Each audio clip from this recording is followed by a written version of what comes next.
All right, ladies and gents, welcome. I've been keen to do this, to be honest, a few days. Sitting back, relaxing, just chatting shit. Let me know how everything sounds if you're in the chat, because look, I think I set it up right. I might just check the audio here. Look, I guess it sounds all right. But yeah, we're just gonna sit here. We're gonna react to some stuff. So we had Club World Cup games to react to, talk a bit about the transfers. I'm going to watch Angry Ginge and his performance in the, what is it bloody called? The Soccer Aid game, watch some Soccer Aid stuff as well. So look, we're just going to sit here, we're going to have a good time, we're going to relax. And we're just going to enjoy just a bit of chat with footy. A few of the scores at the bottom there from the games last night, fucking hell. Might as well start with that. I think it will be front and center of the thumbnail, but my god, the Club World Cup's interesting. I'm not sure really what I think of it yet. Obviously the night one was pretty good game, big up Messi and them lot, but yeah, wasn't quite great last night. 10-0 Auckland got battered. You can see that one down there, 0-0 Palmeiras and FC Porto, but look, I'm not gonna lie. I'll take the cash grab as well, in terms of like I'll live stream some of the big games to try and get some viewers on board. But like, come on, man. I'm not sure what we think about this. Like, on paper, I'll take that down a little bit of music. Like on paper, understand it. You know, big clubs in the world, America. But I think if you wanted people to care about number one, you'd put it not in America. You'd put it in the UK, or you put it in South America, even like anywhere but the US, because it just feels forced now. The Messi stuff, and then all this World Cup next year, another Club World Cup now. So look, that for me is a bit of a disappointment. And yes, I think I've steaming through at the bottom. I've got a few notes at the bottom of this stream, but I think the average at the moment is sitting just below 50k. But we've been hearing things about tickets reduced to $5. Students get $1 ticket, but 4 tickets for free. Like it's forcing people in to make it look good. And I guess fair play if you want to make it look good. But like, I'm actually surprised teams are taking it somewhat seriously. That's, I guess, the biggest for me, because Bayern always, I feel like Bayern are a club that always takes stuff like this pretty seriously. But 10-0 over Auckland wasn't even close. What else do we have going on? We had Inter and Al Ahly on the first night put together a really, really good game. But I would have thought if you're a player, you're on the beach for this. Like you don't give a shit. And I guess some teams like the Aucklands, like your Seattles and Inter Miamis, and I guess Al Ahly in the end are gonna give it a good crack. But if you're a European side, if you're even a South American side, I don't know if you're really going after it. Does this really mean that much? Because it is a cash grab tournament. It is like one of those ones where you're thinking like, why are we here? Like, most players finished their season like a couple weeks ago, max. You got players just been on internationals, qualified. Like, it just seems like right now the football calendar is just, there is no space for any sort of respite, and it's just, I don't know. It's a funny one, but I've been sitting here meaning to talk. Oh, we're back. I was worried there for a minute. Might have lost a quarter or so. All right. But yeah, look, I've been meaning to talk about that. I'll probably make a video about it at some point, so the masses can have their say on it. Or maybe even a TikTok. I would have put TikTok out tonight, but yeah, strange one.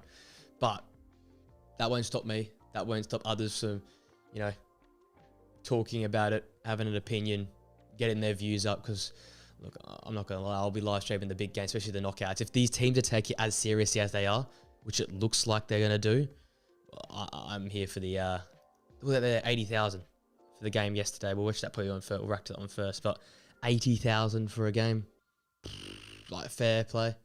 I guess they did what they wanted to do in the end,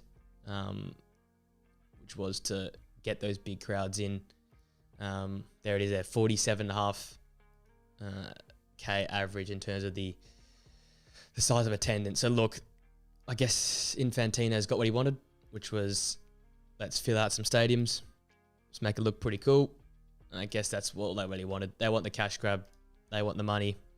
And I guess that's what they're going to get through this tournament here. So I'm just going to clear a few things here. But yeah, like look, did its job, I guess, or done its job so far in terms of drawing in the masses, getting people paying attention to it. But like, not sold. Not sold. Now, I was supposed to watch the PSG Atletico Madrid game last night. I didn't. I was shattered, I gotta be honest. So I didn't want to wake up at 3 a.m. in the morning to watch that. So let's react to that one first. Let's get that one up. And by the way, the zone thing as well. Saudi Arabia invests 1 million. It cost them 1 million to buy it, DAZN. Little one of these ones. Shake your own hand type gear. All right. Promise reacts. Let's react. Club World Cup game. Just make sure all that audio is coming through.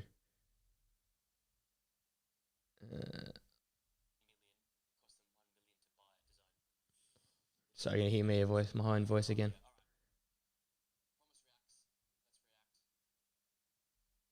I'm so delayed on here. I'm so sorry, people.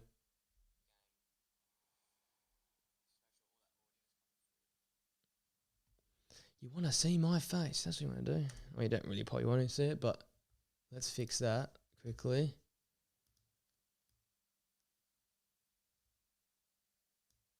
There we go. All right. That should look a little bit better. All right, let's do this. Madrid. I can't type, eh? That's great. It's giving these type of vibes, eh? I'm probably doing this too early, but I'll wait my time. Not to keep videos go crazy in this channel. Where's a good... Yeah, like I'm loving that. Get me a Julian Alvarez kit of this. No nonsense from Nike. Better from them. Just central V neck. Because we've got obviously the France one there with like the weird like side. We got a foot mob here. Yeah, PSG absolutely dominated. Oh my God. Okay. Yeah. Long day from Gonzalo Ramos have been the only real attacker that didn't really do anything. On midfield, at the midfield trio, unbelievable at the moment. Just unbelievable. Ooh. We've been done in by the ops. They've done us in. That's not good. That's not good at all. Well, as if the highlights are getting pinged up. That's unbelievable. Well, I hope we're back.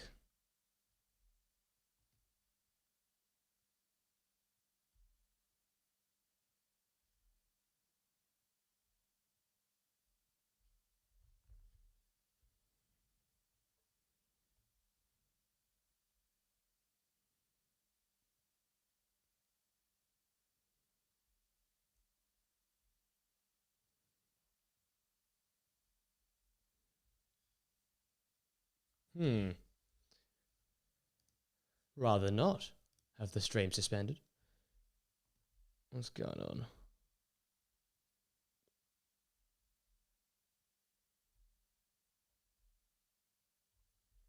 YouTube, don't hate. The game's the game. Well, it seems that Club World Cup highlights cannot be watched today, so we're going to bin that off.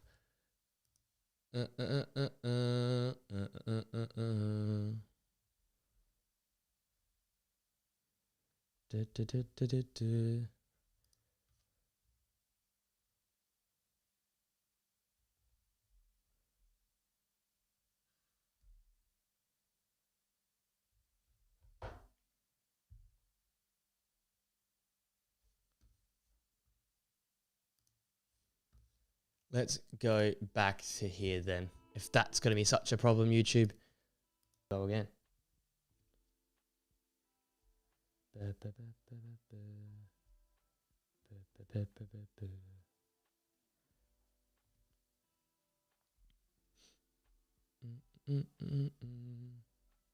Yeah, like Seattle obviously would not make it, and Botafogo should make it, but like that's not go versus Esperance. I'm pretty sure Esperance are the South African team.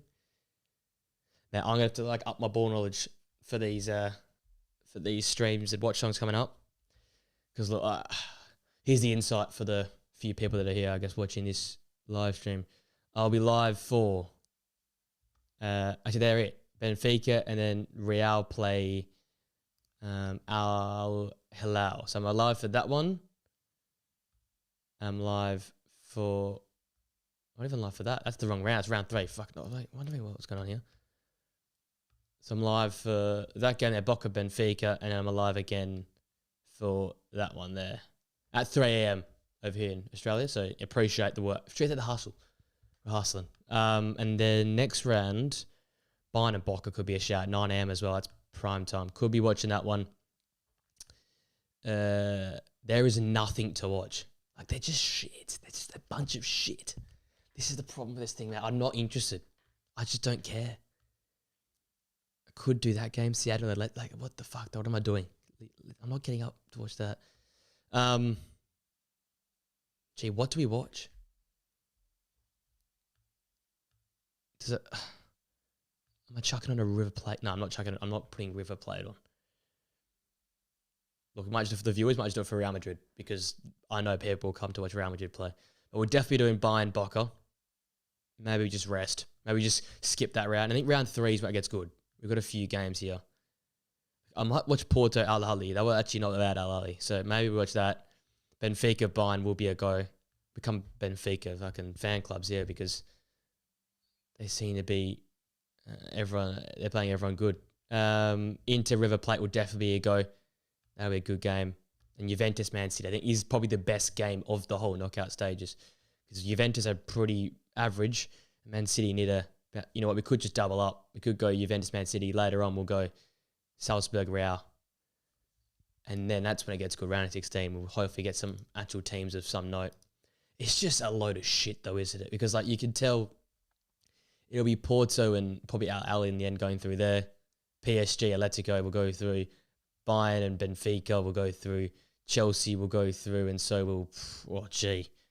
How have they lucked into another bag of shit in this as well? They just come out of playing the Conference League, and they're in more shit. Who the fuck gets through that? Wait, is there a prediction thing? Let's just do that now. Let's do that. Is there a Club World Cup? No, that's the World Cup. Oh, yeah.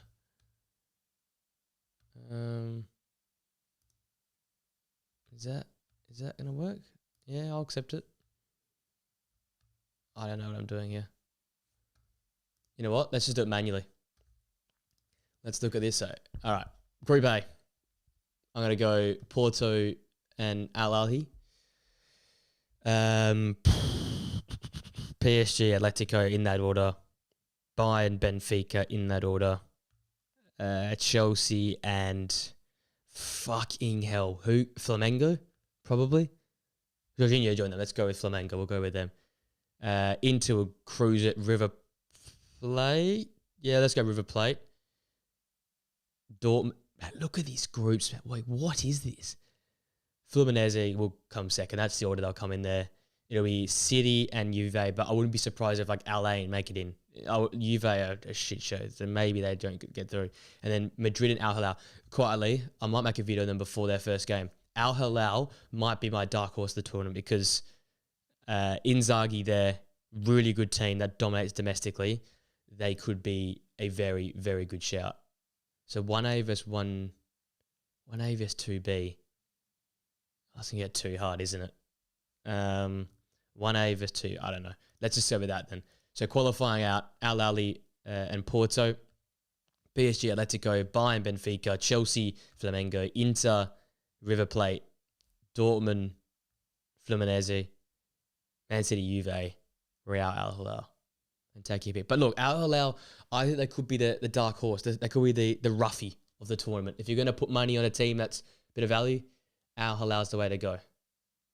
The league, it's not that bad. They scored 95 goals though. And you look at the squad, like Inzaghi coming across to manage his side, and his crazy people that he manages with. Bonu in goal, established. Cancelo playing right back. Koulibaly. Renan Lodi's there as well. Look, then Ruben Neves just won a Nations League. Milinkovic Savic is there. I'm pretty sure this guy's not too bad, if I'm not mistaken. And then with the front line specs, which Mitrovic will back in this tournament. Malcolm there as well. Like they will do very, very well, I think. Especially with Inzaghi. I rate him so high. I'm so disappointed the way that Champions League final went. So look, they're my dark horse shout for the tournament. Can we go back to here? So I'll be watching in the upcoming games. I'll be watching this one early hours tomorrow morning for Australia. Interesting to see how Chelsea go. Again, their group's rubbish, but if they can dominate against LAFC, it'll be good to see where they sort of stand. I think LA are not too bad. And then just rubbish later on.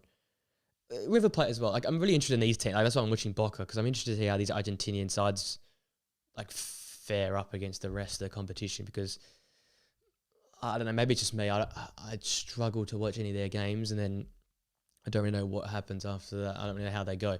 All right. Let's test the waters again. I'll see if we get suspended again by YouTube. But a Golbridge rant compilation has to be in this list. It was the banker, the one that could never fail. This one. I'm a Man United fan, so let's put ourselves through some more pain, and let's see if YouTube doesn't want to strike us down again watching fucking videos. Look, this is going to be our entertainment for the session, because look, this guy is an absolute joker. Oh, that was a great cross in. Matoma. Oh, for fuck's sake, lads. Oh, it's Dracula FC again. Not dealing with bloody crosses. That's two. Get fucking the lit on. I'm telling you now, watch. Started from the start, eh? Started from the start. Somebody here on both bloody crosses. We need to get the side-by-side with the game as well, because this was awful, this game. I remember sitting there, just being like, what the fuck am I watching? What the fuck am I watching? We should have known, actually, from the start. Should have known from the start. It was going to be like this. Fucking bloody rubbish. Crap. Fucking rubbish. That is a joke. That is an absolute joke. Seagulls have landed. I mean, it's meant to be eagles, but we let seagulls land. Garnacho, he can't do that, but Rashford really jumping around Tottenham now. Oh, one of you, come on. Communicate. Communicate, lads. Alfie's just gifted a membership. Van der Ven goes into the box. It's 1-0. Oh, my God. Oh, my fucking God. I cannot believe what Van der Ven has just done. He's ran from the back to the front, crossed the ball to the back post, and Brennan Johnson's got a tap in. Whoa, that sounds way too familiar, doesn't it? Brennan Johnson tap in? That sounds way too familiar. Where's the concentration in this team? Absolutely incredible. You and me both, Mark. You and me both. Fucking idiot. You know what that comes from? Rashford and Garnacho running away from the fucking ball. We were in possession of the... By the way, like, this team, who played? Solanke played, Johnson played, Bentancur played, Romero van der Ven, Vicario, Porro. Did you doggy start? We lost to their strong team and their shit team all in the one season. Knocked out Carabao Cup, cooked us in the Premier League stars. I'm pretty sure it was 3-0 this game. And then obviously the 1-0 final. They did a number on us this year. Just saying. The ball... We've got the break. As much as bad as they were, they killed us. And Garnacho just switch off. And then no one tackles Van der Ven. And who's meant to be Oh, look at the stats. Only 3 minutes in, okay. Brennan Johnson here. 1-0 to West Ham. There we go. Fucking knew it. I just, you know what? That's it, isn't it? That's fucking it. Absolute bunch of fucking morons. And guess whose side it's happened on as well. Oh, could it be fucking Delo? Is it Delo who misses a fucking open goal and plays absolute shit? Is it on Delo's side by any chance? Oh, you don't laugh, you cry. Conceded because of fucking Delo, who decides to try and smash the shit out of an open goal? Could it be fucking Delo? Is it Delo's fault by any chance? Single-handedly, fucking shite. Sanchez. It's going to be one of the worst ever games he's ever soul is going to say, what the fuck is our goalkeeper doing there? It's going nowhere near the goal. And, oh my Christ. I'm on my knees, brother! On my knees, brothers. It's crazy. It's crazy. It's unbelievable. What was that game? It's also really sad that I can remember most of these games just because of how bad they were. That game. It was a fucking belter, wasn't it? It was the fucking belter. I'm on my bloody knees. Where's that come from? Where the fucking hell has that come from? It's an absolute fucking banger. The Southern Moises Caicedo revenge arc was this one. Believe it. And we actually played okay. For a Manchester United game in 2024, 2025, 4 shots on target. It's probably the best game I've had all year. Probably the best game all season. I can't fucking believe it, mate. We don't deserve that. It's frustrating because Rashford just given a bloody corner up. What was he doing there? You can't do that there. They're brilliant at corners. Just don't do that. Well, we know where this goes. We know where this goes. Volley it away. Look what happens here. We know what happens next year. You can't do that there. You can't fucking give a corner up there. I know what he's trying to do. He's trying to do a bit of skill so he can volley it away. But we could play for 10 hours and not score, says Jameson. Oh, I pray to God we don't fucking concede here. That's top 10 moments for disasters and all. Is that has to be that. He's gonna lose his shit, isn't he? Ankit says amazing to see the calmness from Yoro. Where is it? There it is. Saka. Oh, for fuck's sake, man. That's all because Rashford does that. Saliba. Fucking hell. You couldn't write it. Stupid giving a corner up. Absolutely stupid. What? It's just ridiculous. Absolutely ridiculous. There's no more one liners anymore. It's just capitulated it's from just tears. corners. Just tears. Fucking rubbish. Absolutely rubbish. Useless. Absolutely useless. It's not like people didn't know Arsenal were going to be at corners. Fucking useless. It's like a squirrel trying to bury its nuts with its knob and realising it's called Sheila. Fucking rubbish. Collier. Where's the one-liners? I know they are. That's a classic goal, which like. For fuck's sake, again! That's 3 corners in a bloody row that we've conceded. 3 fucking corners in a row. It ain't just bloody Arsenal. We're shit at corners. Shit at crosses. Fucking hell, get a pair of fangs in and put a cloak on, you vampires. You bloody crap. Can't defend crosses. It honestly, like, it's just like it starts so high and it just nosedives. And the comedy for Mark just also does that. The comedy goes up and the fucking performance like that. And it's just like there's a crossing point. And I reckon 7th of December might just be that point. It was that time of the year where just nothing went right. Onana was dog shit. Everyone got injured all of a sudden. I said, like, this team's not even that bad. Diallo, Deloy, Ugarte. But, it's good watching it back now. And goal, there it is. From a fucking corner. What a surprise. What an absolute fucking surprise. I tell you what, you could have gone to your local grave and got 6 headstones there. They would have fucking defended that better. Absolutely fucking shit. Absolute shit. I mean, I'm tired of it. I'm fucking tired at conceding from corners. You absolute bunch of shitheads. Yeah. I mean, I don't know what to say.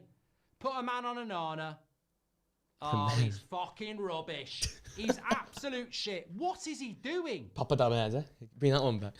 This is a goalkeeper with 2 hands. You can use your fucking arms, mate. They've done nothing wrong. Absolute shit. Oh, here we go. Ooh, Lauren, watch this one. Was that this one? Didn't like this day. Didn't like it at all. We're going to fucking skip this one because that was a long day. Or Liverpool now. This, WhatsApp. And it's a picture of United's back 5. I thought you're definitely going to get screwed then. Absolutely terrible.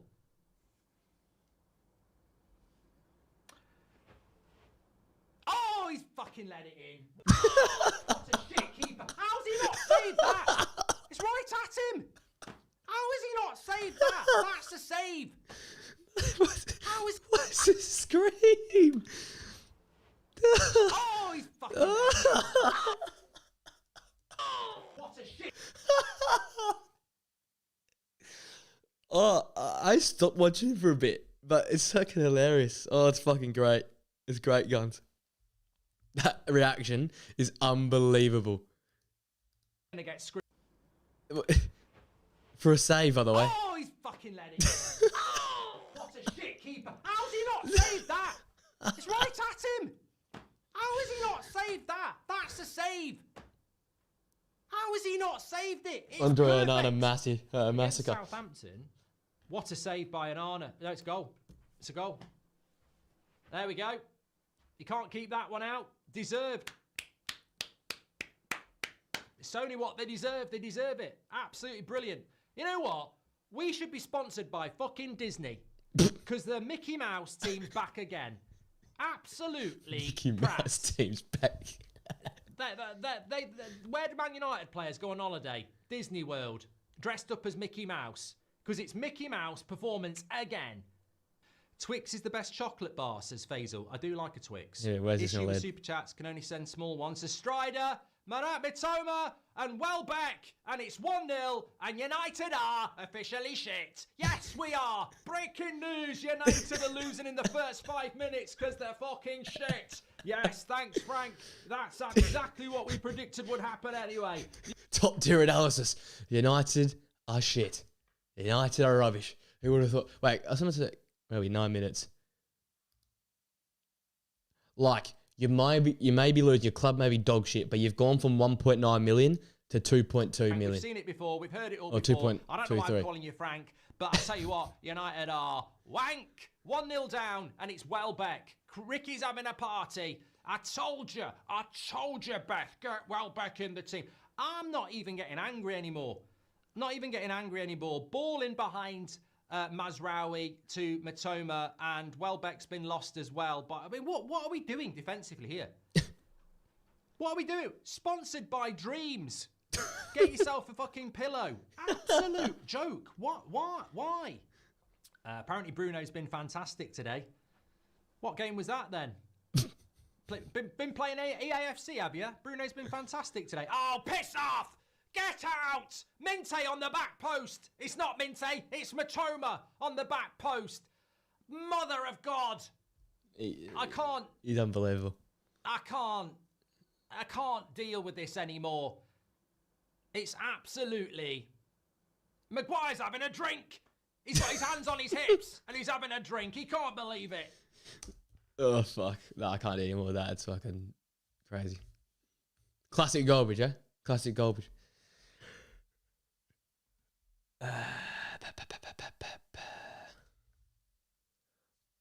Look, I wanted to watch the Soccer 8 highlights, but I don't know if we're going to get pinned for that as well. I don't know if we just tempt fate.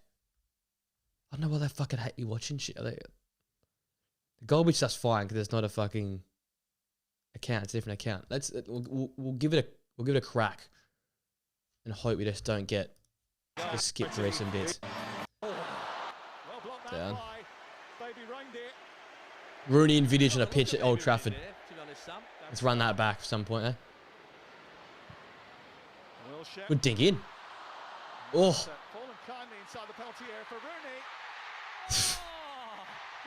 What? Yeah. Honestly, a pitch like that, you see an angry Ginge and Rooney in the same picture. What fucking simulation are we in now? It's absolutely it's unbelievable.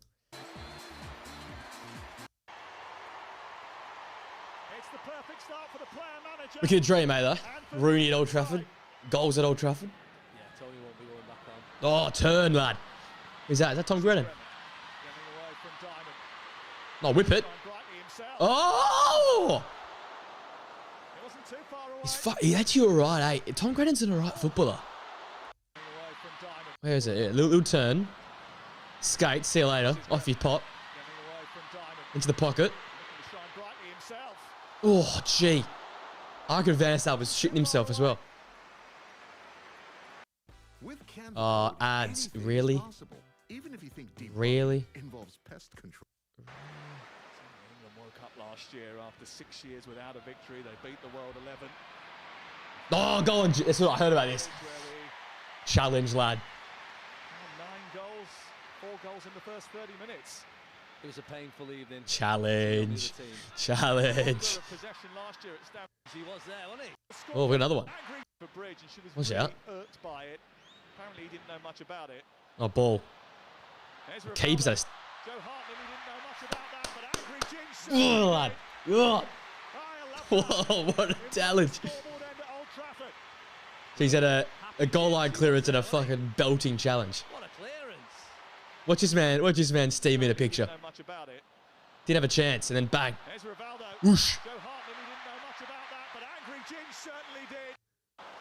Goal saving. What a goat. What a goat.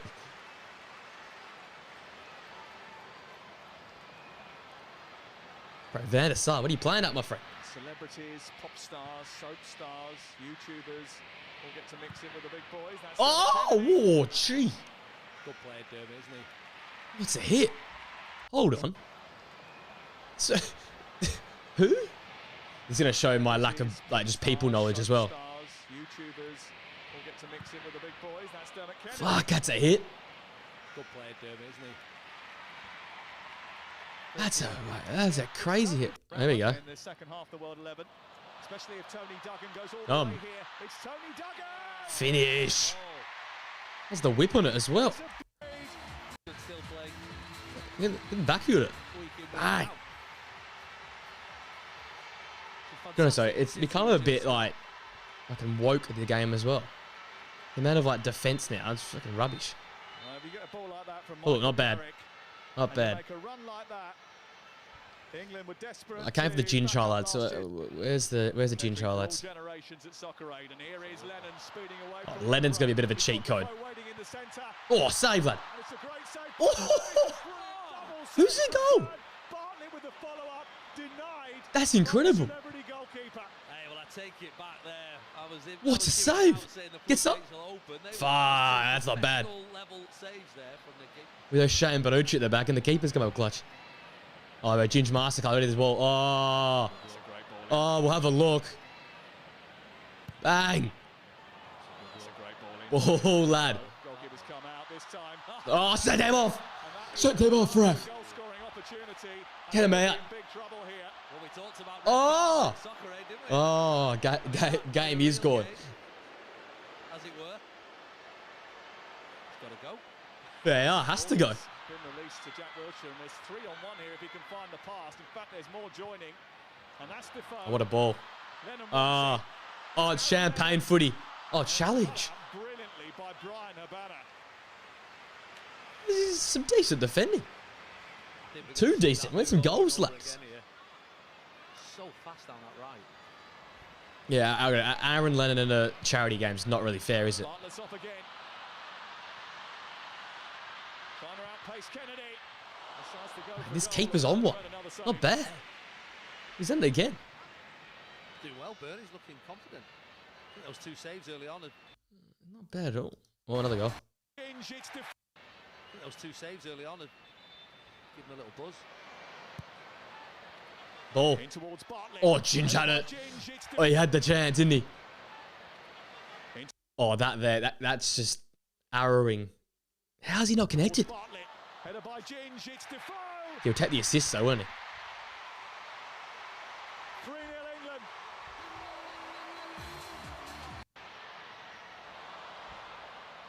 I'm skipping a bit just so it doesn't get struck down again.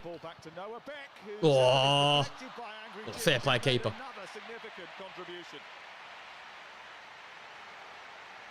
Fair play.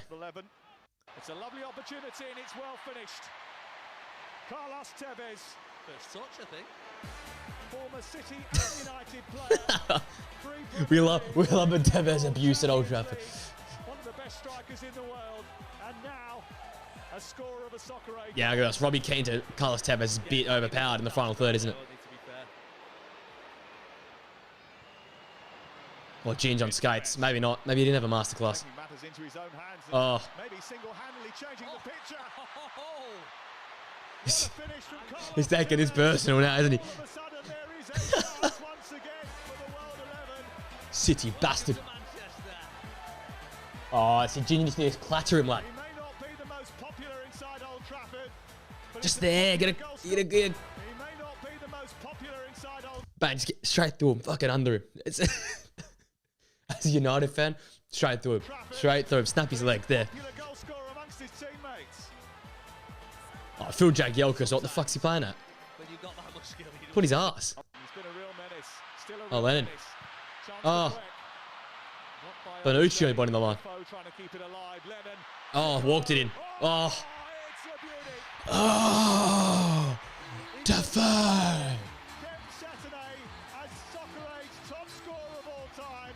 And what a way to do Little it. touch, mate. Lennon's different gravy this game. As soon as he went ahead, I just thought, this feels dangerous. 4 of them up there. Bartlett coming in. Quick in well. Lennon and then Defoe with that. It is hella competitive, isn't it? They actually, like, they fully take it on. Let's. What do you muck about? Oh, there's no way he's gone again. Carlos Tevez. Here's the hat-trick. The fuck's the keeper doing? Yeah, I think it was whatever place Paddy was deciding. Where the fuck's the? Wait, Hat-trick. where's the keeper going?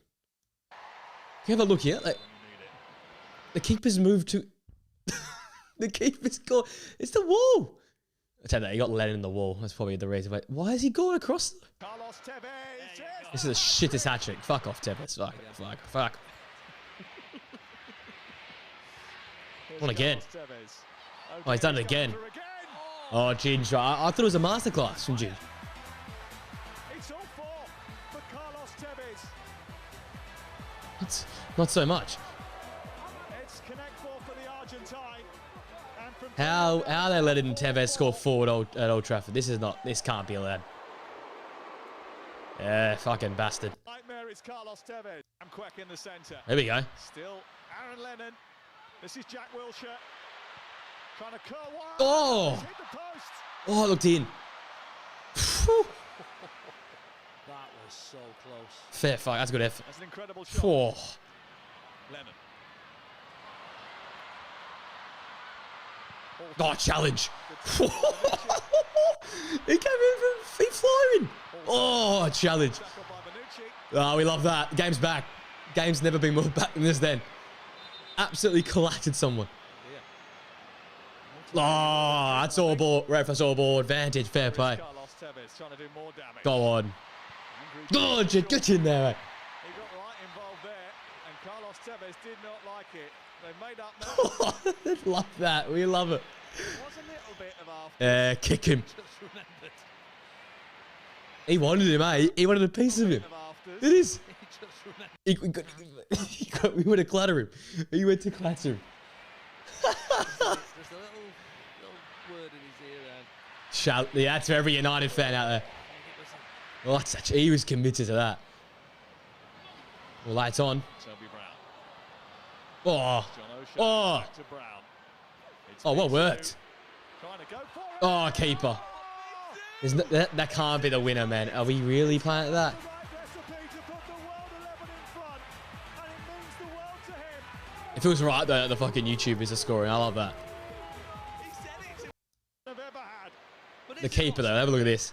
It's, you know, we've all seen Keeper, Tevez score, keeper, That's keeper. what it's about. Seeing someone like that, the angry Gin's clearance before Big Zoo scoring that goal, that is. That's stinky. Flicked away by Noah Beck, and there's the full-time whistle. No, stop his time. Bounce back ability. Ah, rubbish.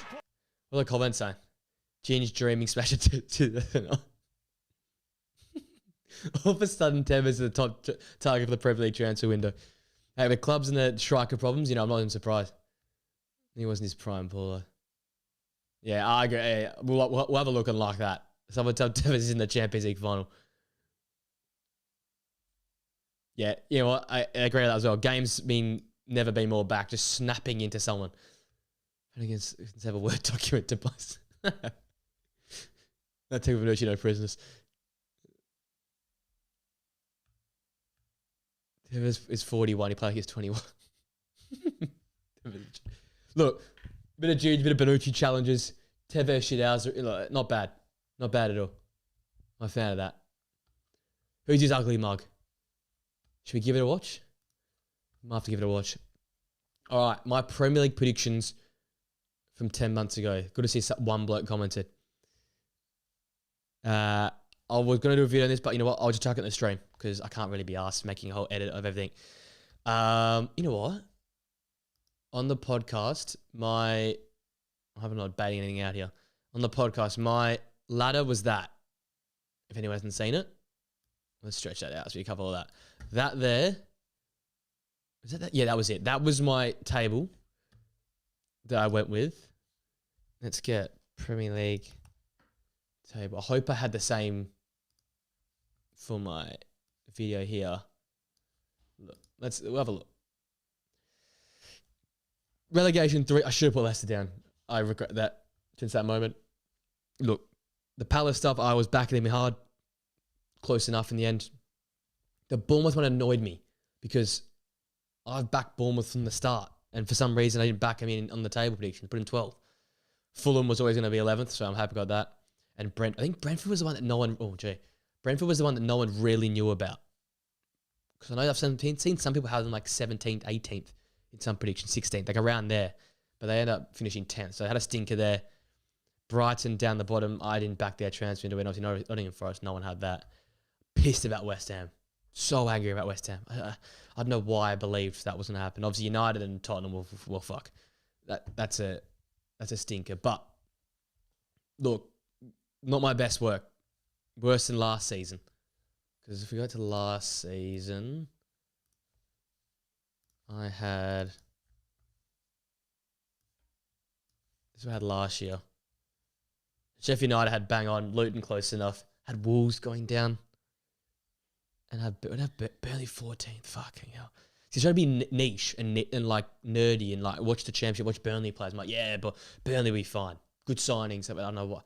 Next year, I swear to God, I'm putting all three up, going straight down. I'm not doing that again. All right, Tottenham was the one this year that they were sort of did better under Ange, 5th, had them 8th. United, my belief in this club just continues to... I remember 4th back-to-back years since doing this podcast and should never do that ever again. 8th is probably the best we can probably get next season. Liverpool, Arsenal had that bang on. Man City had the top 3 bang on. Perfect. Nailed it. Villa close enough for me. I'm taking that, to be honest. Chelsea, 5th, 6th. I see my top half is fantastic last season. If I had Tottenham a little bit in and around there, bang on. If I put Tottenham in 6th where Newcastle 8th, that's probably the best top 8 you'll probably get anywhere. Brighton fell off a little bit. I don't know why I had all the signings for Forest. That's why I had them there. Had Everton just staying up. They ended up just cruising at the end. Bit devo about that. Where'd I have Wolves? What the... Wait, where I had Wolves? Oh, Wolves went down. Man, my hatred for Wolves is crazy. Yeah, stinker. Look, yeah, it's better than season 24-25, but I've had 2 stinky years. But let's go to this video of my Prem predictions. I think it's like goal scorers I did. All right, here we go. I get Golden Glove, Golden Boot, all that sort of stuff. Water, and similar with Manchester City, they'll go flying towards another trophy. Stop being so stiff. For me, bro, fucking sitting there like a nerd. First signing, manager with the most at stake, player with the most at stake, and then finishing off with waffling. League, but at the end of the day, there's some players that are just next level, and as such, I've gone with some boring answers for these topics. All right, we get it. Come on, let's go. Here, but let's get straight into it. Same with the Golden Boot, and this is where one of the boring ones comes into it. I've gone with Erling Haaland. Boring, I know, but let's get this. We should get this going at the same time. Premier League. Well, look, I probably should. You know what? I probably should have seen Salah doing well. Like I'm not that. I'm very far off. Not going to really happen, is it? I think I had De Bruyne for assist as well, didn't I? Fucking hell. Look, no one didn't have Erling Haaland as winning the Golden Boot. So, can you blame me? Can you blame me? But what did I say? Gets the job done. 2 years in the Prem, 2 Golden Boots already, and I think he will go back to back. Okay, yeah. Well. I'm thinking a massive season yet again. 25+ goals at least for Erling Haaland. How many games did he play? How many games at Erling Haaland? I think. Well, how many did he miss? Look, 31. If he plays 7 more games, he gets 25. I might take that. You know what? I am going to take that. That's in for me. I'm giving that a somewhat I think Man a semi-fail. with him toe to toe. But come the second half of the year, I think Erling Haaland will just blow him out Who, the water. who's going toe-to-toe with him? Mo Salah might be with him toe to toe. But come the second half of the year, I think Erling Haaland will just blow him out the water. Are you paying that? And similar with Manchester City, they'll go flying towards another trophy. And Erling Haaland will, for me, win the Golden Boot. Comes to the Golden Glove, and I was sort of tossing up here between Onana and David Raya, and I ended up going with David Raya. Onana and David Raya. Oh, fucking hell. Onana and David Raya.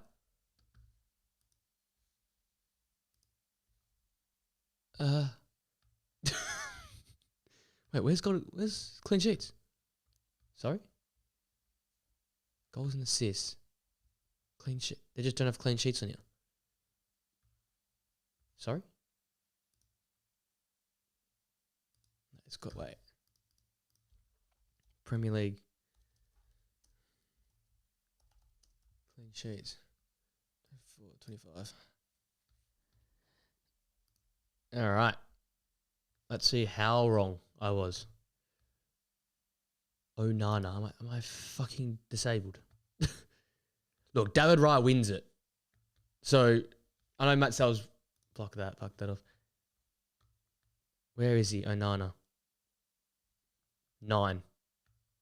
Fuck. Yeah, that was stinky. That was very stinky. Yeah, I just think both teams are great. Okay, win. That's a tick. Nazar Mazari and Mateus De Ligt look like they're joining Manchester United. Oh, look at this United fan. Martinez, and they already established, Doesn't that pause to like, who do we have? Do we have anyone good? Why was I talking like we're going to like do something this season? As well. So United have a great defence. I think Andre Luke Shaw's and Dirk Delos. I promise you I'm not like this one-eyed. I promise you. Maybe I've just given up by now. Hey, we come off at the FA Cup final win. That's why I was so fucking just delusional. I expect United to go back to that first season under Erik ten Hag. Defensively solid, consistent. Yeah, shush. Declan Rice seeing it Shush. put up to action. He normally meets it and makes a big save when it comes down to it. So I think David Raya will go back to back with ball knowledge. And once again, Arsenal will keep Ball knowledge. clean sheets in the Premier This guy knows ball. Fantastic work. Player of the year now. Of the year. Like I said a few weeks ago on the podcast, we're going to go back to the 2020, 2021, 2022 season where Are we? these type of players dominate. I'm thinking the Jack Grealishes, Bruno Fernandes, Mo Salah, Virgil van Dijk, Trent Alexander-Arnold. And I think the winner will be Kevin De Bruyne. I feel like he's going to come. Okay, so Kevin De Bruyne is definitely not part of the season. But I did say Bruno Fernandes. Can we get ratings up? Okay. I said Bruno Fernandes. I said Mo Salah in there. Who had 2 out of the top 3? Bruno Fernandes, Mo Salah. How did I get here? Yeah, look, it's not Trent. He's up there. Obviously, Virgil van Dijk's going to get the rating, but he was up there as well. This Virgil van Dijk there. The question is, where is Kevin? Oh, he's 39th. 2 player. Yeah, okay. It's not good enough though, is it? But look, I had this weird obsession with Kevin De Bruyne at the start. I'm like, De Bruyne is back. Haaland goals. We're set up. We're set up. Like I'm a Man City fan, but I'm like, they're set up. They're going to cook. I don't know why I just thought, like, how many did he play? How many games did he play this year? I had this weird obsession with De Bruyne at the start of the season. And I look back now and think how stupid I was, but like, he started 19 games. Oh, God. Fucking hell. What a career, though, by the way. 108 goals in all those games for Man City. Like 2 FA Cups, 6 Premier Leagues, 1 Champions League, the Super Cup, 3 community. Like, they absolutely dominated. It's actually unbelievable. And then how many 5 League Cup? Like, they absolutely. It's a legacy that can't really be top, can it? For vengeance this season. Well, didn't have a bad year at all, but missed a large portion of the injury. Yeah, he was going to miss it again, mate. I think he's possibly been in his career.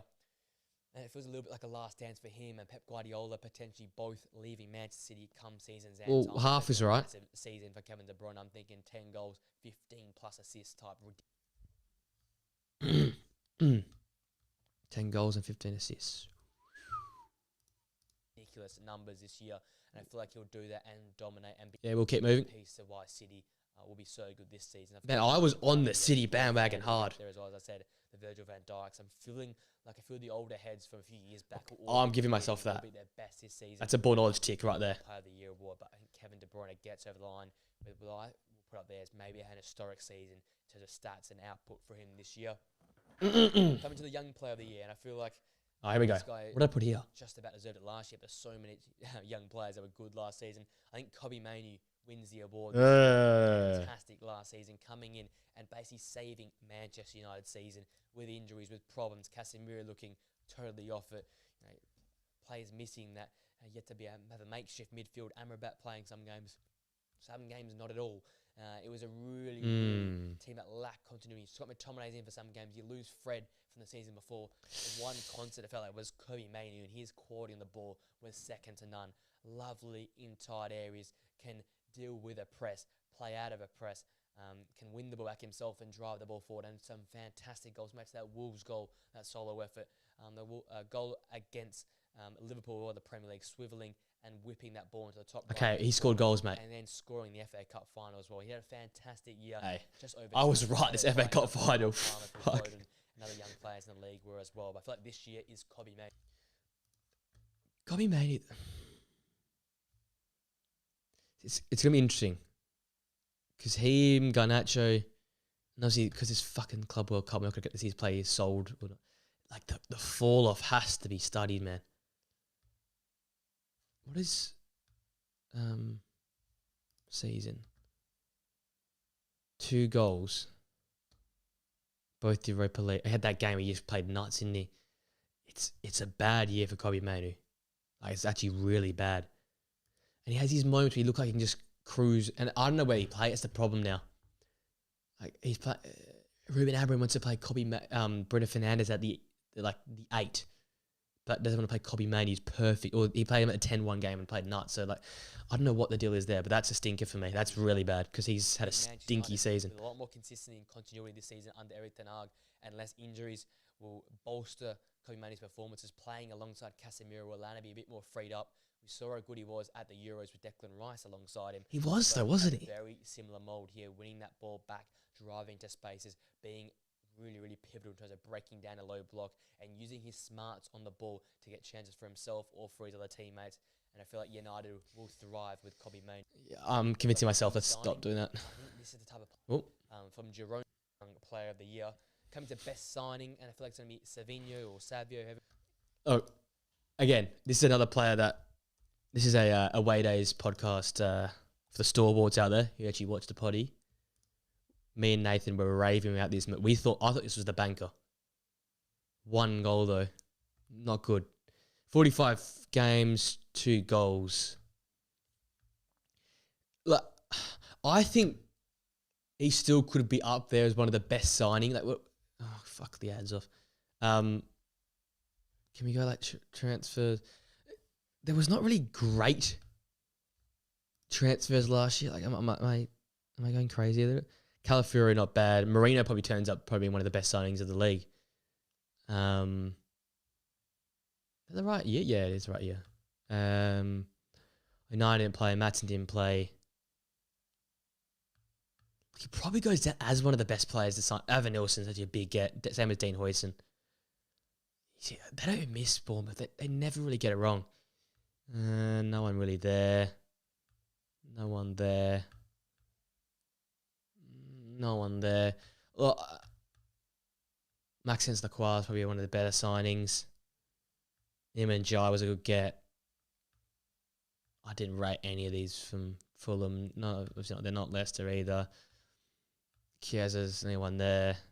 Look, Marmoush ends up probably being the signing because of what he did mid-season. But like Savio wasn't that bad. I think he got a tough rap because of the goals, but the assists he delivered were not bad. But it's just this back end to the season was really tough. Is it that game there? That derby game? He didn't play it, did he? No. So it was after the Leicester game, and he just started to miss games.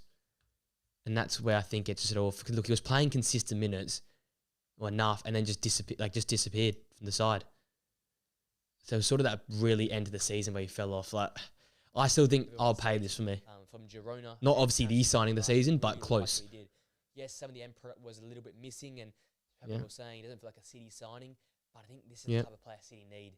You know, Doku came to the side last season in a very similar mould. We didn't think he'd fit, but was fantastic at his best and really added a difference to that Man City side. That's something they don't really have much often. Yeah. Direct. Look, And so focus on the inverting the fullbacks, playing. stop waffling, but I don't think it's that bad. It's a very hard team to flourish in there. Right. So it's going to be hard to really keep your spot. There's a lot of the player, but I feel like Ooh, worst sign Pedro Neto. That's such a great being. I do remember this as well. Again, I had these like vendettas or like supports of certain players. I was like, yep, he'll be great. Yep, he'll be like. I had this like definitive thought that this was going to happen. He actually was very good good enough this season.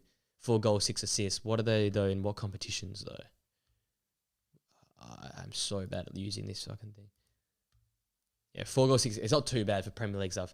And he always felt like the best forward out to the Palmer this season. So that's a stinker for me. I think he had a quite a good year. Oh, here we go. Here's the big plot twist, ladies and gentlemen. Done. Do I think he'll be sacked first? No. I think probably the first manager. Well, here we go. What did I say here? Was it Ten Hag?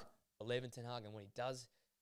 Last season, I feel like is a bit of a bypass because of all the injuries and all the problems going on, not only in the club but outside the club and with the players and players not at the club. It was all a bit of a shambles. This year looks a little bit better. Stop gaslighting yourself, bro. Some great signings, focus on the football, and that's I think the pressure will be on him to get the job done. Do I think he'll be sacked first? No. I think probably the first manager to be sacked this season for me will probably be Enzo Maresca. I think the Chelsea job is just walking into a death trap in many regards. I think there's just too much going on. 40 players at the club. You know, I don't know how. This is before the sales. Names and these egos, and I feel like he's just a man walking a tightrope, and I feel like it won't end well for him there. As I think he'll be the first manager sacked, unfortunately. I just don't think Chelsea will be as good as everyone thinks they will this season. Obviously, them struggle already in pre-season. It takes a while for the manager to get to know his players and the players to get to know the style of football the manager wants to implement. So, starting again under another manager, 5th. Was Ten Hag the first manager sacked?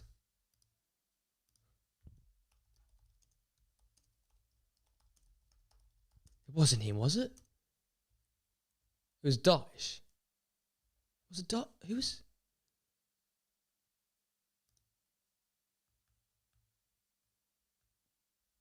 It was Eric Ten Hag. Oh, shit. Yeah, okay, that's a stinker. I had it. I said it. I think in the last 3 years, just didn't want to go with it. He'll fail at Chelsea with the Wow. first one sacked. And on a similar note, player with the most at stake, someone I touched on, the 5 players to watch this season, Enzo Fernandez. I think this will be one of the greatest wastes of money of all time. We've got some great, poor transfers in the history of football. This one might be underspoken about. Came in off a fantastic World Cup for a lot of money.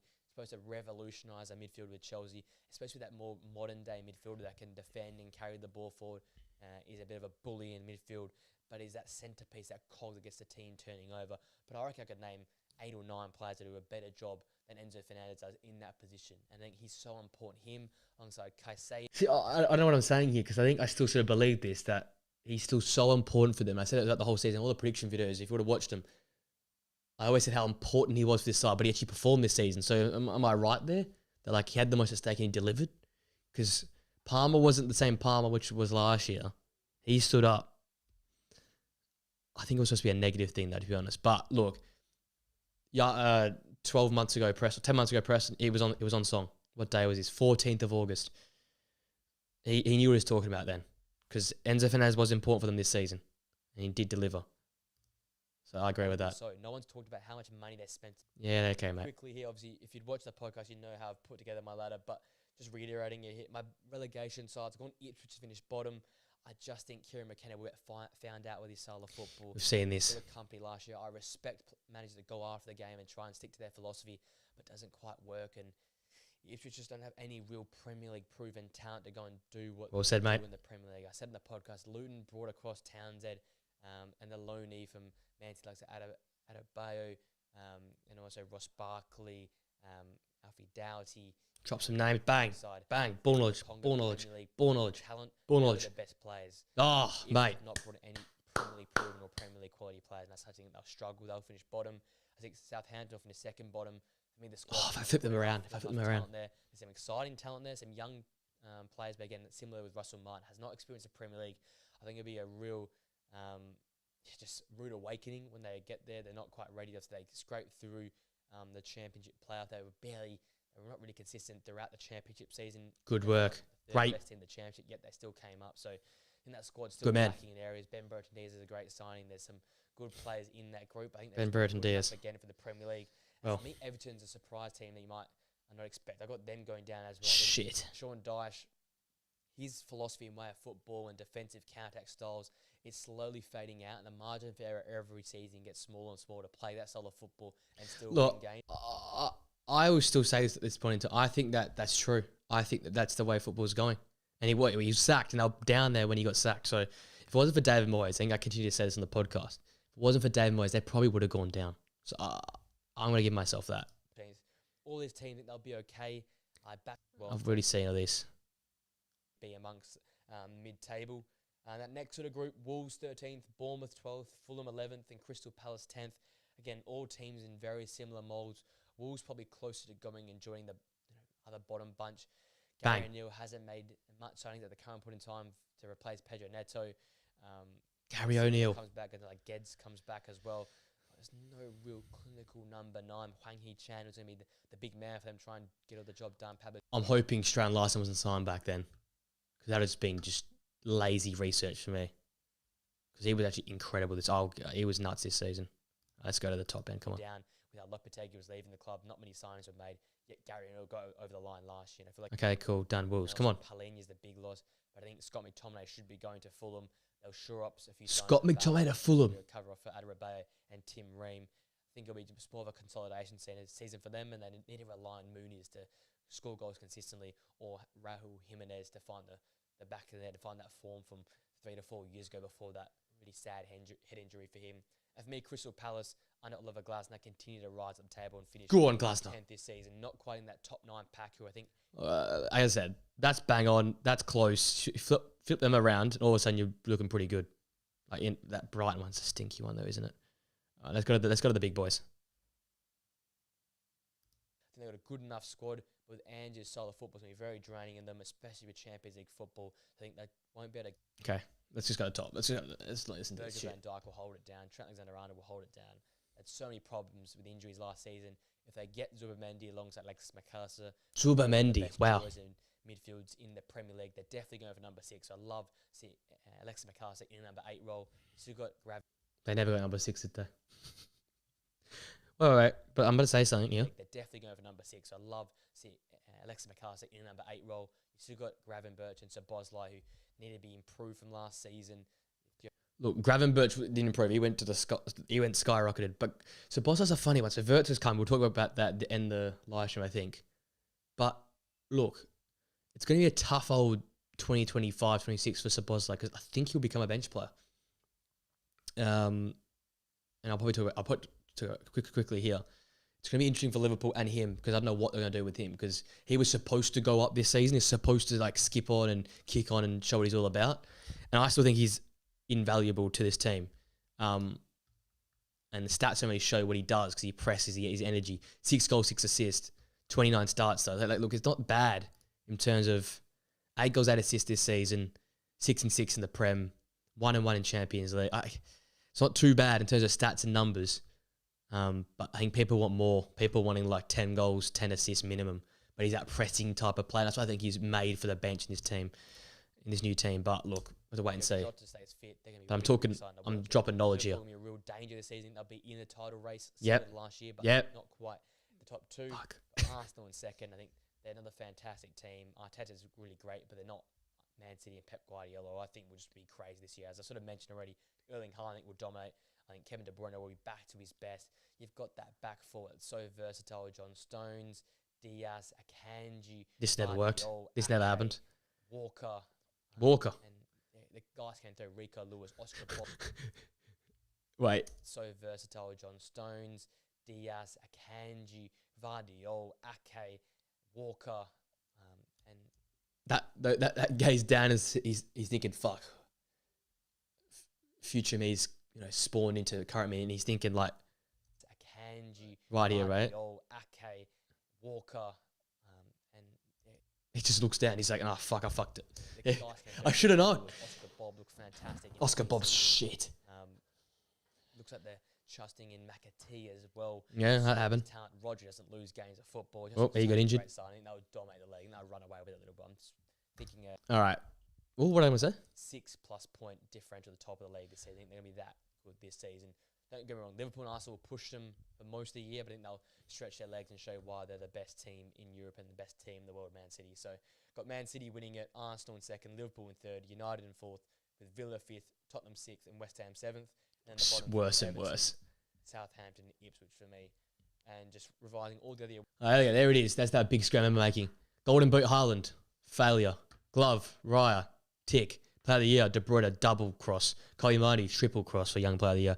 Best signing, Slovenia. I'm going to give myself a neutral. I think that's a stock answer. Worst signing, Neto, stinker. Most manager, most at stake, though. Eric Ten Hag, ball knowledge again.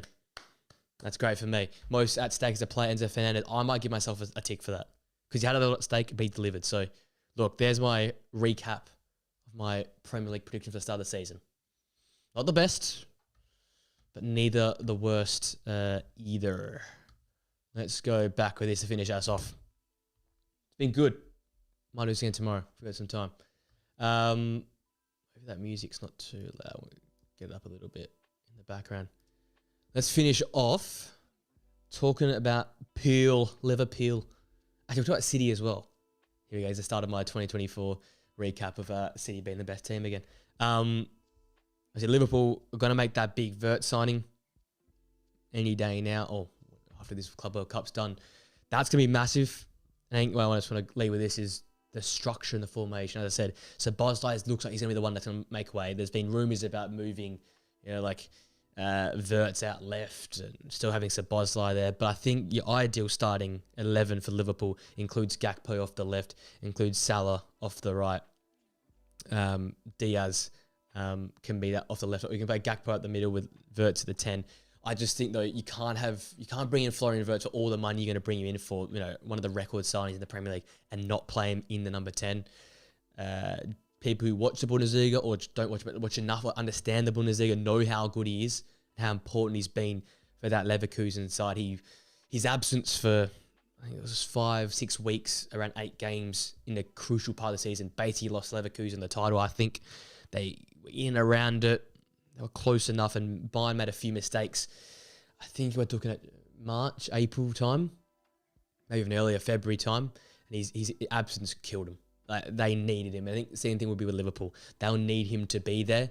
And I think Szoboszlai's a great player. Love Szoboszlai. Nathan on the podcast midweek, he's a Liverpool fan. He loves Szoboszlai as well. But I think this Liverpool team, with the way they're moving, especially with Salah aging, because we say this every year, when will Salah fall off? When was it going to happen? Like, it might not happen this year because of what we saw from him last year, but they need some more goals and support up top, and Vert's going to give that to you. He's going to give you 10 goals and 15, 20 assists. Like, he's ridiculous numbers. I'll get his numbers up here while I'm chatting to you. He's unbelievable in terms of output. He's a proper output player, but he can work in tight space. He can break down that low block. 10 goals and 12 assists in the Bundesliga, and this season end up 16 goals and 14 assists for the club. It's just 6 goals in the Champions. He's unbelievable, and he's worth every penny. And I know there's going to be a lot of chat about the price tag, and as a United fan, I hate that he's gone to Liverpool because I can't enjoy him. I'm going to have to be against him the whole season, but he's one of my favourite players for a reason. He's awesome to watch. He's an entertainer. And look, the comparison always be like Wirtz, Musiala, who do you like, or can they work together for Germany? I think he struggled at the World Euros because he had to play with a Musiala type. So I think you can't put him out left. Have to put him down the middle, play him with that 10 there. And even if you play like a Diaz up top or a Jota up top, those false 9 players, it'll work with a Florian Wirtz because he has goals in his game. He has assists in his game that can make subpar centre forwards. Not that these players are subpar, but playing a centre forward, Diaz and Jota are not top tier. They're B-Tech centre forwards. But with him there, they're going to become great players. Boniface and Schick are great finishers, but they're not overall as centre forwards and build up. So they don't do too much. But with him there, they look a lot better.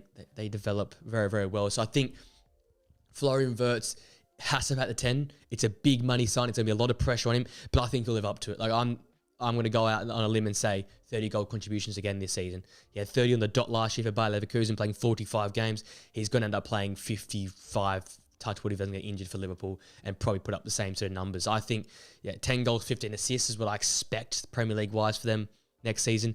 If you have a Mo Salah, if you have a Cody Gakpo, if you have Diaz and the like still there, he's going to have so many assists. He's going to set up so many goal-scoring opportunities. And we saw with Liverpool last season, they started to play a little bit more counter-attack, a little bit more transitional play, especially as their performances started to slow down. They play a little bit more direct. And Florian Wirtz in a system like that, well, it's lights out. He will dominate. He will tear up the league. So, look, I'm very excited to see how he goes. A little bit jealous that Liverpool, the team that got him, because, again, as a United fan, it hurts me to watch him and, back him in as a Liverpool player. But I think he'll be very, very good this season coming up. And then I guess to finish us off, you'll see it eventually scrolling down the bottom. But the big signings for Man City, Ait-Nouri joining. Or maybe I would make grade transfers on maybe another live stream coming up or just a video coming up. I'm not sure about that one. Probably not the way to go for me. But Rayan Cherki joining, superb player. But again, another really dynamic, creative winger. Can create for himself primarily. Very much in the Grealish, very much in the Doku mold. It hasn't worked already, so I don't know why they want to go back again, but they're going back to the pot again and looking to try and make this one work. If it does, fair play. They've been peppering this now for a long time, so I guess they deserve it, but I'm worried he's going to become one of these robot players again of the Pep Guardiola, unless Pep's ready to change it up, ready to give it another go. Ready to become a different type of manager and let these free-flowing players in. But you've got so many there. I'll get City's side up.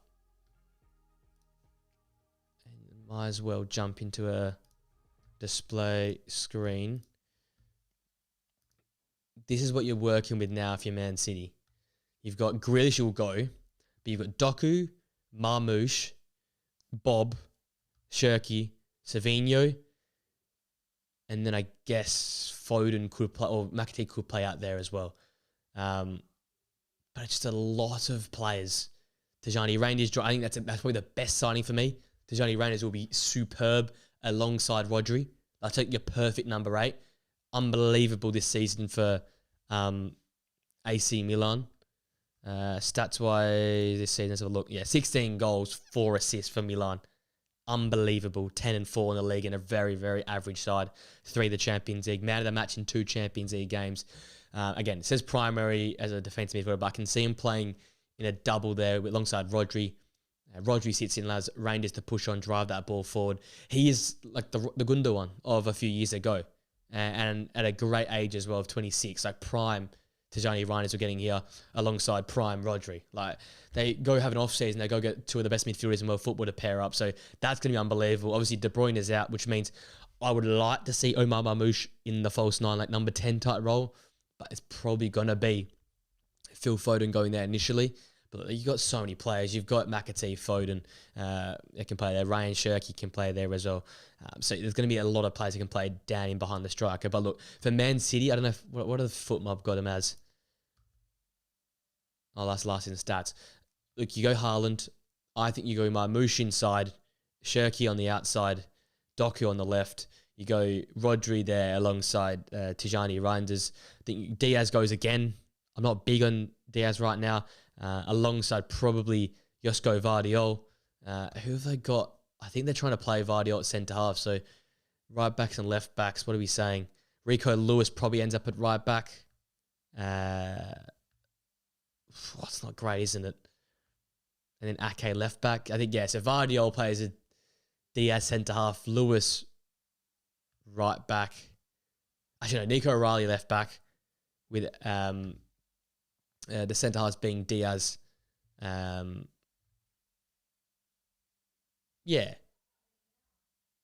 Diaz Guardiol with O'Reilly left back.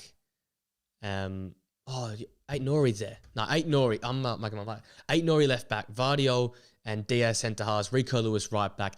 And then you got that incredible midfield of Rodri alongside. You got Rodri alongside Tijani Reinders, and it's just going to look unbelievable for Man City. So, do they win it next year? probably. That's a conversation, I guess, for later on.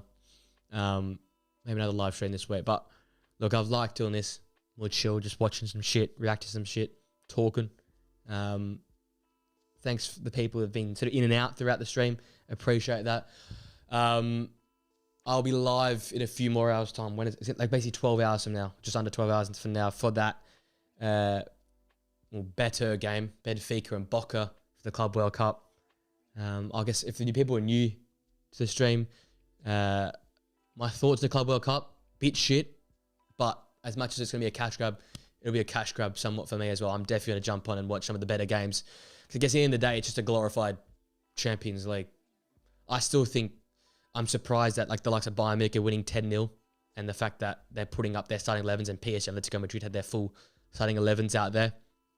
I was expecting a lot of the like youth players and squad players playing. I guess we haven't seen many other teams take on some of the stinkers. But if you're not Auckland, if you're not your South American side, even your South American side, I don't know why a team's going to be competing for it. I haven't watched these games because we end up getting suspended the stream. So we'll work out a way going forward how I can watch and react to some of those games without getting the stream suspended. But look, the football's and it's understandable. Look, teams are coming off domestic campaigns, international games, and they're playing again in the space of a week in America. I think there's easy fixes. You play them in relevant countries. I think we need to fuck off this American shit in terms of football. I'm trying to go there for the World Cup next year. I have my opinion made up then for the World Cup. But I think for domestic football, domestic football, we shouldn't be doing this American shit. Keep it in Europe and South America, even in Asia. I think Asia would be even better than America. It's just over glorified. It's just rubbish. It just really is rubbish. So the way I'd fix it, make it a pre-season tournament rather than a post-season tournament. I guess you have to every 4 years, don't you? But you've just got a load of shit. We'll end up the stream on that, shouldn't we? I'll show you the groups one more time for people who haven't been with us. It's just a load of shit. Like for the next sort of 2 and a bit weeks, we'll be watching teams like Inter Miami and Al Ahly and Botafogo and Seattle and Auckland and Los Angeles and Esprit. Like, we've got these rubbish teams playing. And that's the problem. I get it because the World Cup is from around the world, but when you've got teams like Australia and you've got teams like Korea, you've got the best of their nation playing for that team. So it's not really, the discrepancy doesn't feel that big, even though it is. Teams like Australia, we can park the bus and get results versus Denmark and France, stuff like that, because we've got the best 11 players from a whole country playing. Whereas when you've got teams like Euro Red Diamonds, like, what are we doing with it here, you know what I mean? And even I said, Al-Hil's probably my like dark horse, but you've got massive gaps, and they're just not going to be competitive. And when it's an all-European knockout, you know, when you got PSG, Bayern, Chelsea and Inter in the quarters, or Man City or Juventus in the quarters, or Real, like, you're thinking like, what's going on? It's just, I think it's a little bit shit. And obviously it is a money grab, a cash grab, and everyone's into that. Us YouTube people are reacting to it to get clips, and FIFA are getting the money, even though the $1 tickets I'm hearing about. But look, you give it one more crack, I think, in 4 years' time in Europe or in South America, and if it still doesn't work, then I think you have to get rid of it. It's just shit. I think number one, you move it close as a pre-season tournament. You basically push that season back a month, the start of the upcoming season, or back 2 weeks, and you play as a pre-season sort of thing every 4 years. And I try and alter like the coefficients, because like some of these teams, man, the amount of American teams in this competition is a joke. We've got Seattle, LA, and and Inter. What have Inter Miami done to make into this competition? I'd have more Portuguese teams. I'd have maybe even an Asian team, one more Asian team. And the Oceanic thing has to go. Auckland can't be back. I don't care. I don't care if they win the Champions League 3 out of the 4. You cannot be here. It's embarrassing. 10-0 is a joke. It's the thing. And no, it ruins the whole thing of World Cup. But I'd get rid of the American sides. I'd just put South American teams, European teams, a few Asian teams in there. And I'd run that. And I'd just go with that. Because the Asian teams and the European teams and the South American teams are at least close enough. Like the African team, they're going to get battered. they're rubbish. The kit's unbelievable. I'll be buying that kit, but it's just not good. But that's just my thoughts on things. We'll finish off with that there, yeah. So, appreciate you guys joining me. There's been a few people in and out to that stream. That's much appreciated. I think I'll try and do more of this going forward. I've got a very emptier second half of the year and obviously started the football season, so we might try and do this more often. And react to some stuff and just keep it a bit more chill. But yeah, appreciate you guys joining me. I might clip up some of this stuff so you might see there's a video. Join me for some live streams coming up. The big, obviously, watch along coming up this week. Real Madrid Al Hilal on the Wednesday evening, Thursday morning over here in Australia, and then tomorrow morning here in Australia, Tuesday morning, and then Monday night, we've got the Boca Benfica game. I'll be live watch along streaming for them. Appreciate you guys jumping on. I'll see you guys very, very soon, literally in a couple hours time for that watch along. Until next time, guys, see you later.